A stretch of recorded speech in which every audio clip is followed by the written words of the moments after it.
अम्मी इसकी क्या जरूरत है? तुम्हारी अमानत है खुशी।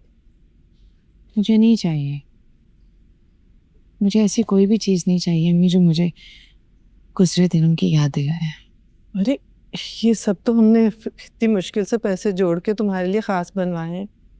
इनमें से ऐसा कुछ भी नहीं है जो तुम्हें बुरे वक्तों की याद दिलाए। अच्छा मैं बस ये रखे थू, बाकी अब सब कुछ सायरा को दे दे। मैं तो वैसे भी ज्वेलरी नहीं पहनती। हाँ तो अब तो पहनोगी ना खैर से। और सुनो, कल सायरा के साथ जाके निकाह का जोड़ा ले लेना, और प्लीज कोई शौक सा रंग लेना। जी। वो एक और बात थी जो तुमसे करनी थी। कहिए। मैं तो चाहती थी अपने घर पे ही करती, लेकिन वहां तो तुम्हें कोई छोटी सी बात भी बुरी लगती है तो बस बैग उठाया और निकल गई। खैर यही कर लेती हूँ।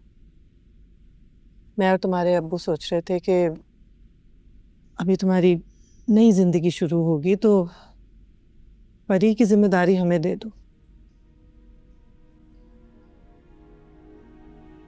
मतलब? ये तुम्हारे लिए भी बेहतर होगा खुशी, और परी के लिए भी।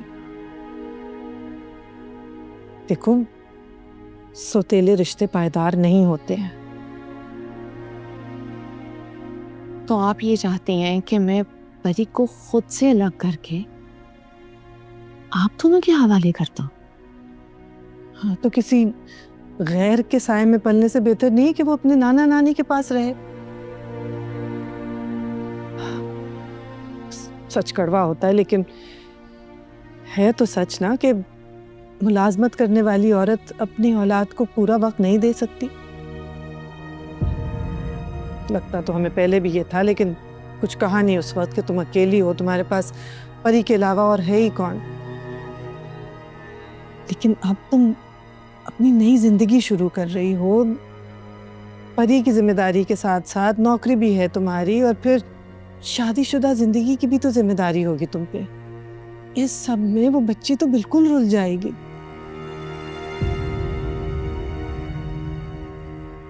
मैं और सायरा, हम दोनों। हमें आपने कितना वक्त दिया था? हाँ, आप तो फिर भी कोई जॉब नहीं करती थी। 14 लोगों की फुल टाइम मुलाजमत करती थी। हम सुबह स्कूल जाते थे तो आप सबके लिए नाश्ते तैयार कर रही होती थी, हम घर आते थे तो आप सबके लिए खाना तैयार कर रही होती थी। हमें कितना वक्त दिया आपने अम्मी? और ससुराल में जगह पाने के लिए पता नहीं क्या क्या किया आपने। मुझे और सायरा को तो आपने दादा दादी के हवाले कर दिया था।